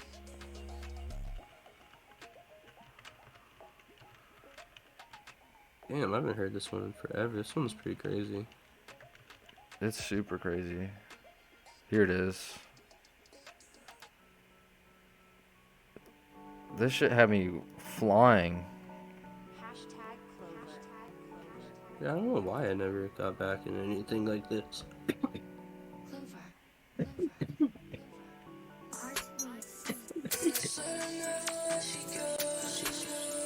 If I remember, my verse on this is like hella quick.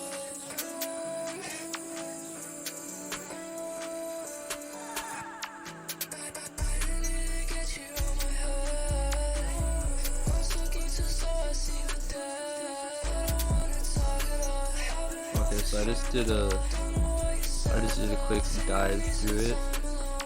My verse is not it. You are smoking crack. It says you're on this song. No, I'm on it. I'm not. It's not a good verse, though. It's really not it. Shut the hell up. I'm not listening to you. Shut up. No, dude, I'm serious. That shit, like the auto-tune fighting you. You know what? It's like I'm fist fighting the auto-tune the whole time. That's for you. That's for you. That's crazy. That's crazy. You did not just do that to me. You fucked up. This is you right now, I think. This one's me right here.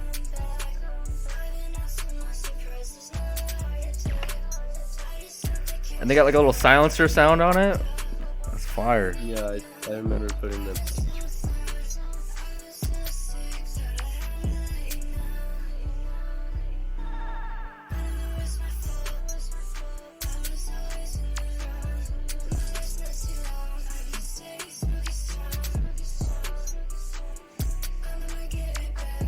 See, like this part, I'm like fist fighting the auto tune. I don't care. Fire. And I run it up.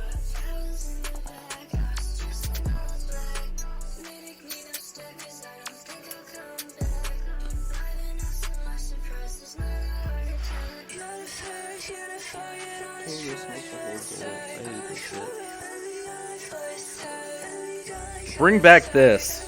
Bring back this.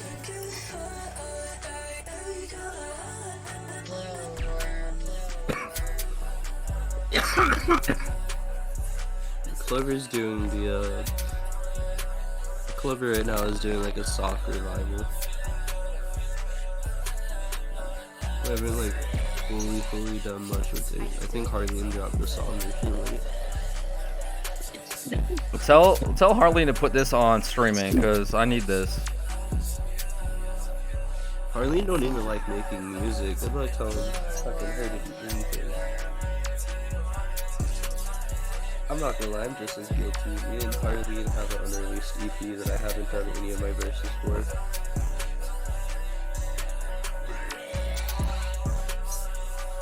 I'm just been busy, and I don't got nothing to like say on those songs right now.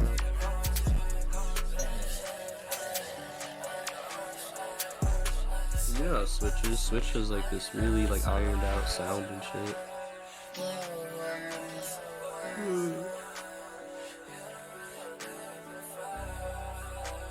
I'm not gonna lie, I'm fucking all of the sickness is hitting me right now. I think I might head out. Absolutely. I've been holding you up too long. Let me turn this You're not down. holding me up at all. You're good. Thank you so much for this interview, Clark. It's been really fun. It's been good. Hell yeah. So what I'll do is I'll close the stream and then I'll just say a few words before I hang up. Alright, I feel. Okay.